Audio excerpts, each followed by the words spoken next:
కాసేపట్లో TDP polit bureau సమావేశం జరగనుంది. ఎన్నికల వ్యూహాలతో పాటు చంద్రబాబు ఢిల్లీ పర్యటనపైన చర్చించబోతున్నారు. అలాగే పార్టీ మేనిఫెస్టో పైన పొలిట్ బ్యూరో సమావేశంలో చర్చ జరిగే అవకాశాలున్నట్లుగా తెలుస్తోంది. పొలిట్ బ్యూరో భేటీ తర్వాత మంత్రులు, పార్టీ జిల్లా అధ్యక్షులతో చంద్రబాబు సమావేశం అవుతారు. మరోవైపు ఈ రోజు రాత్రి 7:15 తొలి జాబితాను టీడీపీ అధిష్టానం ప్రకటించబోతోంది. ఇప్పటివరకు 130 సీట్లపై పూర్తి క్లారిటీ వచ్చినట్లుగా తెలుస్తోంది. కొంత అటు ఇటు అయినప్పటికీ 120 నుంచి 130 సీట్లకు అభ్యర్థుల జాబితాను విడుదల చేసే అవకాశం ఉన్నట్లు సమాచారం. అసెంబ్లీ అభ్యర్థులతో పాటు పలు లోక్సభ స్థానాలకు అభ్యర్థుల్ని ప్రకటించే అవకాశం కనిపిస్తోంది. పొలిట్ బ్యూరో భేటీకి సంబంధించిన అప్డేట్స్ మా ప్రతినిధి ఎంపీ రావు లైవ్లో అందిస్తారు. MP, over to you. మరి కాసేపట్లో తెలుగుదేశం పార్టీ పొలిట్ బ్యూరో సమావేశం ప్రారంభం కానుంది. ఈరోజు జరిగే సమావేశం చాలా కీలకమైనటువంటి సమావేశం. రాష్ట్రంలో జరుగుతున్నటువంటి అసెంబ్లీ ఎన్నికలు అలాగే లోక్సభ ఎన్నికలకు సంబంధించి ఈరోజు జరిగే పొలిట్ బ్యూరో సమావేశంలో కీలకంగా చర్చించనున్నారు. అసెంబ్లీ ఎన్నికల్లో వ్యూహం ఎలా ఉండాలి అనే దాని మీద కూడా పొలిట్ బ్యూరోలో కీలకంగా చర్చ జరగనుంది. అలాగే జాతీయ స్థాయిలో మోడీకి వ్యతిరేకంగా ఇప్పటికే బీజేపీ వ్యతిరేక పక్షాలన్నింటినీ కూడా ఏకతాటి మీదకి తీసుకువచ్చి ఎన్నికలకు ముందే కొత్త కూటమి ఏర్పాటు చేయడం ద్వారా, కూటమి ద్వారానే పొత్తులు పెట్టుకోవడం ద్వారా కూడా లోక్సభ ఎన్నికల్లో పోటీ చేయాలని చెప్పి కూడా గతంలోనే నిర్ణయం తీసుకున్నారు. దీనికి సంబంధించి జాతీయ స్థాయిలో టీడీపీ పాత్ర ఏ విధంగా ఉండాలి, బీజేపీకి వ్యతిరేకంగా పోరాటంలో ఏ విధంగా ముందుకు వెళ్తే బాగుంటుంది అనే దాని మీద కూడా ఈరోజు పొలిట్ బ్యూరో సమావేశంలో చర్చ జరగనుంది. ఈ రెండు అంశాల మీద కూడా ఎక్కువగా చర్చ జరగనుంది. దీంతో పాటుగా టీడీపీ మేనిఫెస్టోకి సంబంధించి ఇప్పటికే మేనిఫెస్టో కమిటీ కూడా దాదాపుగా మేనిఫెస్టోకు ఒక తుది రూపు కూడా ఇచ్చింది. దీని మీద పొలిట్ బ్యూరో సమావేశంలో చర్చించిన తర్వాత రాబోయే 5 ఏళ్లకు తెలుగుదేశం పార్టీ అధికారంలోకి వస్తే ఎలాంటి హామీలు నెరవేరుస్తాము, ఎటువంటి సంక్షేమ పథకాలు అమల్లోకి తీసుకొస్తాము అనే దానికి సంబంధించి ఇప్పటికే మేనిఫెస్టోలో పలు పథకాలకు శ్రీకారం చుట్టారు. పలు సంక్షేమ పథకాలతో పాటుగా అభివృద్ధికి సంబంధించి అలాగే రాష్ట్ర గ్రోత్ రేటుకి సంబంధించి కూడా ఏ విధంగా ముందుకెళ్లాలనుకుంటున్నాం అనే అన్ని విషయాలను కూడా మేనిఫెస్టోలో పెట్టినట్లుగా కూడా మనకు తెలుస్తుంది. ఈ మేనిఫెస్టోకి సంబంధించి మేనిఫెస్టో రూపకల్పనకు సంబంధించి పొలిట్ బ్యూరోలో చర్చించి దీనికి పొలిట్ బ్యూరో ఒక ఆమోద ముద్ర వేసే అవకాశం కూడా కల్పిస్తుంది. ఆ తర్వాత పొలిట్ బ్యూరో సమావేశం ముగిసిన తరువాత మంత్రులు, జిల్లా తెలుగుదేశం పార్టీ అధ్యక్షులతో అధినేత చంద్రబాబు నాయుడు సమావేశం కానున్నారు. ముఖ్యంగా జిల్లాల వారీగా మంత్రులకు ఎన్నికల్లో తీసుకోవాల్సినటువంటి బాధ్యతల మీద అధినేత దిశానిర్దేశం చేయనున్నారు.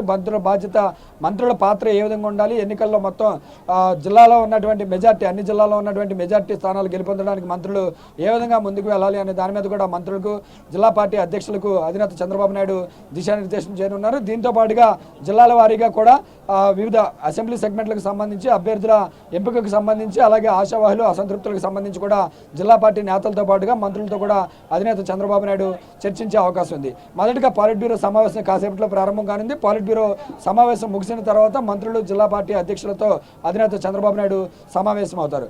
ఆ తర్వాత రాత్రి 7:15 తెలుగుదేశం పార్టీ అసెంబ్లీ అభ్యర్థుల తొలి విడత జాబితాను కూడా విడుదల చేయనుంది.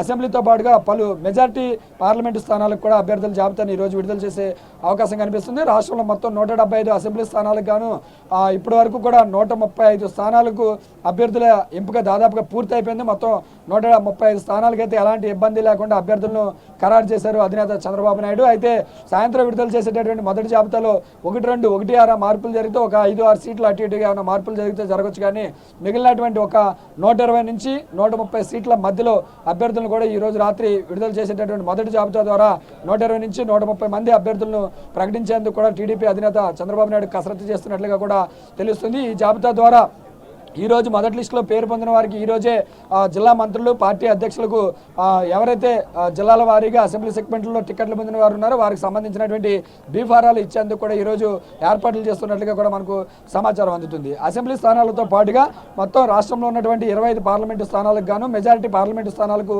ఎంపీ అభ్యర్థులను కూడా ప్రకటించేందుకు అధినేత చంద్రబాబు నాయుడు కసరత్తు చేస్తున్నారు. ఈ రోజు ఉదయం నుంచి కూడా పెండింగ్లో ఉన్నటువంటి పలు ఎంపీ స్థానాలకు అభ్యర్థుల ఎంపిక మీద అధినేత రివ్యూ చేసుకుంటూ వస్తున్నారు. ఈ రోజు రాజమండ్రి, ఒంగోలు ఇప్పటికే మంత్రి సిద్ధారాఘవరావుని పోటీ చేయాలని చెప్పి స్పష్టం చేసినటువంటి ధర్మిల రాజమండ్రి, అమలాపురం, విజయనగరం అలాగే రాజంపేట, తిరుపతి, చిత్తూరుకు సంబంధించినటువంటి సీట్ల ఎంపీ స్థానాల మీద కూడా ఈరోజు అధినేత ఒక తుది నిర్ణయం తీసుకునేటటువంటి అవకాశం కూడా కనిపిస్తుంది. మెజార్టీ స్థానాలకైతే ఎంపీ అభ్యర్థులను ఎంపిక పూర్తి చేసి ఒకేసారి 120 నుంచి 130 మందిలో అసెంబ్లీ స్థానాలకు అభ్యర్థుల ఎంపికతో పాటుగా 15 నుంచి 20 స్థానాల మధ్యలో ఎంపీ అభ్యర్థులను కూడా ప్రకటించే విధంగా కూడా ఈరోజు మొదటి విడత జాబితా సిద్ధం చేస్తున్నట్లుగా కూడా మనకు తెలుస్తుంది. ఇక మిగిలినటువంటి ఒక 40 స్థానాల వరకు అయితే అసెంబ్లీ స్థానాలకు 40 స్థానాలకు అభ్యర్థుల ఎంపిక మీద కొద్దిగా కసరత్తు చేయవలసి ఉంది. ఒకవేళ ఈరోజు రిలీజ్ చేయలేనటువంటి స్థానాలన్నింటినీ కూడా వీలైతే రెండో జాబితా ప్రకటించడము, లేదంటే ఎల్లుండి నుంచి ముఖ్యమంత్రి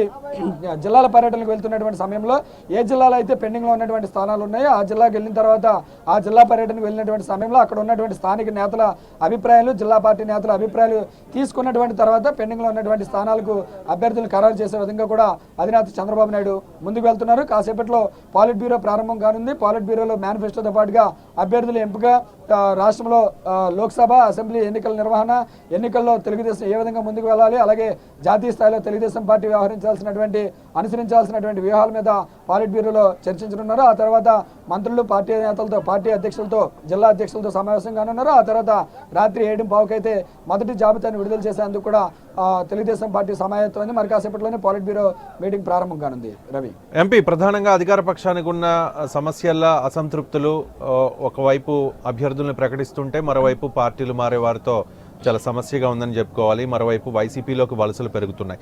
ఈ నేపథ్యంలో ఒకేసారి 125 నుంచి 130 సీట్లను ప్రకటించిన తర్వాత ఎటువంటి పరిణామాలు ఉండే అవకాశం ఉన్నాయి మీ అబ్జర్వేషన్? అంటే ఇప్పటికే ఈ 120 స్థానాలకు సంబంధించి గత 20 రోజులుగా ఏవైతే ప్రతిరోజు కూడా జిల్లా పార్లమెంటు స్థానాల వారీగా కూడా చంద్రబాబు సమావేశాలు పెట్టుకుంటూ వస్తున్నారు. వారితో ఆశావాహులతో విడివిడిగా భేటీ అయ్యారు.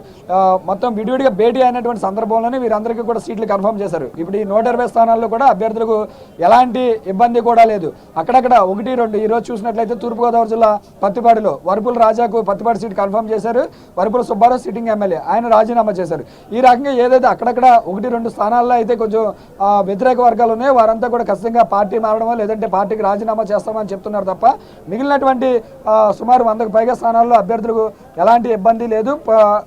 జాబితా ప్రకటించిన తర్వాత కూడా ఈ జాబితా పార్టీ అధిష్టానానికి పెద్దగా ఇబ్బందులు వచ్చేటటువంటి అవకాశం కూడా లేదు. ఎటొచ్చి సమస్యల్లో మిగిలిపోయినటువంటి పెండింగ్ స్థానాలు ఉన్న ఈ 40 స్థానాలు ఎక్కువగా విజయనగరం జిల్లాలో 5 స్థానాలు పెండింగ్లో ఉండిపోయినాయి. ఈ 5 స్థానాలకు మరి అధినేత ఎందుకు పెండింగ్లో పెట్టారు అన్న విషయం మీద స్పష్టత రావడం లేదు. అభ్యర్థుల విషయంలో ఎలాంటి ఇబ్బంది లేకపోయినప్పటికీ కూడా మనకున్నటువంటి సమాచారం ప్రకారం అయితే వైసీపీ నుంచి కొద్దిగా త్వరలో వలసలు ఉండొచ్చు. వచ్చేటటువంటి వారికి, వైసీపీ నుంచి వచ్చేటటువంటి వారికి ఆ స్థానాలు ఇవ్వడం కోసమే విజయనగరంలో కానీ విశాఖపట్నంలో కానీ కొన్ని స్థానాలను పెండింగ్లో పెట్టారు అని చెప్పి కూడా మనకు సమాచారం అందుతుంది. సో మొత్తానికి ఏదేమైనప్పటికీ కూడా ఈ 40 స్థానాలకు అభ్యర్థుల ఎంపిక అనేది కూడా అధిష్టానానికి కొంచెం తలనొప్పిగా మారింది. ఈ రకంగా ఆశావాహులు అసంతృప్తులను బొజ్జగించే పనిలో కొంతమందికి సీనియర్ నాయకులు కూడా ఆ పనిని అప్పగించారు. ఈ రోజు చూసినట్లయితే దర్శికి సంబంధించి సిద్ధారాఘవరావుకు ఎమ్మెల్యే టికెట్ ఇవ్వాలంటూ పెద్ద ఎత్తున వేలాది మంది కార్యకర్తలు దర్శి నుంచి సీఎం చంద్రబాబు నాయుడు నివాసానికి వచ్చి సిద్ధారాఘవరావుకు మద్దతుగా నిలబడ్డారు. ఎట్టి పరిస్థితుల్లోని ఎమ్మెల్యే టికెట్ ఇవ్వాలని చెప్పి కూడా వారు డిమాండ్ చేస్తున్నారు. ఇక తిరువూరులో చూసినట్లయితే కృష్ణా జిల్లా తిరువూరులో మంత్రి జవహర్కు తిరువూరు నుంచి టికెట్ ఇస్తున్నారని చెప్పి వార్తలు రావడము, అది దాదాపుగా ఖరారైపోయిందనే సమాచారంతో తిరువూరులో టీడీపీ నేతలంతా కూడా స్వామిదాస్కు అనుకూలంగా మూకుమ్మడి రాజీనామాలకు కూడా సిద్ధమయ్యారు. వారందరినీ కూడా ఎంపీ కేసినేని నాని బుజ్జగించే తిరువూరు నాయకులను బుజ్జగించే ప్రయత్నం చేస్తున్నట్లుగా కూడా తెలుస్తుంది. అలాగే రాయపాటి సాంబశివరావు కూడా ఎంపీ సీటు విషయము, అలాగే తన కొడుకు రంగబాబుకు ఎమ్మెల్యే సీటు అడుగుతున్నప్పటికీ కూడా అధిష్టానం నుంచి స్పష్టత రాకపోవడంతో రాయపాటి కూడా అలగబూనారు. దీంతో టీడీపీ అధిష్టానం అలర్ట్ అయింది. ఇప్పటికే రాయపాటి సాంబశివరావుకు ప్రభుత్వ విప్పు ఎమ్మెల్సీ డొక్క మాణిక్యవర ప్రసాద్ను పంపించి రాయపాటితో చర్చలు జరపాలని చెప్పి కూడా టీడీపీ అధిష్టానం ఆదేశించింది. దీంతో పాటుగా సుజనా చౌదరి కూడా రాయపాటి సాంబశివరావుతో టచ్లోకి వెళ్ళినట్లుగా కూడా తెలుస్తుంది. సో మొత్తానికి సీట్ల విషయంలో ఎక్కడైనా అసంతృప్తి వస్తే వెంటనే సీనియర్ నేతలను రంగంలోకి దింపి బొజ్జగించే ప్రయత్నాలు చేస్తున్నారు. అయినప్పటికీ కూడా ఎంపీ సీట్ల విషయానికి మాత్రం ఎలాంటి ఎంపీ సీట్ల విషయంలోనే కాకుండా అసెంబ్లీ సీట్ల విషయంలో కూడా పెద్ద ఎత్తున అసమ్మతి రేగుతుంది. అధినేత తీసుకునేటటువంటి నిర్ణయాలకు చాలా మంది వ్యతిరేకత వ్యక్తం చేస్తూ ఉండడము, తమకు అనుకూలంగా ఉన్న వారికి సీట్లు రాకపోవడంతో వ్యతిరేక వర్గాలు రోడ్డెక్కి నిరసనలు తెలపడము, ఇటువంటివి కూడా జరుగుతున్నటువంటి పరిస్థితి. మరి ఈ రోజు మొదటి జాబితా విడుదల చేసిన తర్వాత ఏమైనా ఒక 4-5 అభ్యర్థులు అటు ఇటుగా మారే అవకాశం తప్ప మిగిలిందైతే 120 అభ్యర్థుల విషయంలో ఎలాంటి ఇబ్బంది ఉండకపోవచ్చు. Ravi, right, thank you MP.